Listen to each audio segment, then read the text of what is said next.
What's happening right now through movements like identity politics is undergirded by this idea of intersectionality, which is that you sort of see the world through these layers of power and abuses of power.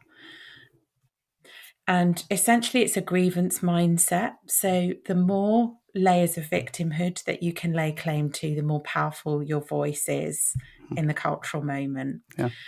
So the kinds of questions then being posed at the Christian faith will be, it's white male hegemony. The Christian faith is responsible for patriarchy, for colonization.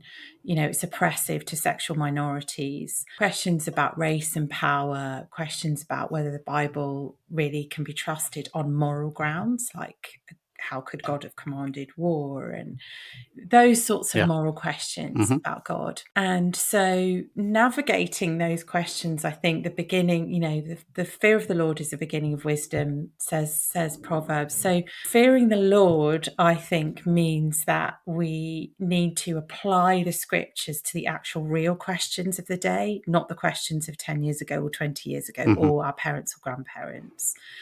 And to not be afraid of the questions today, even though they are articulated and asked in an absolutely rage-infused way. So we might have people listening to this podcast who've got family members who, are, ex-Christians or are very much anti the kind of moral stances of the Christian faith. And so I think learning to operate with a posture of love and peace, but also confidence in the goodness of God with the current assault on that is something really important.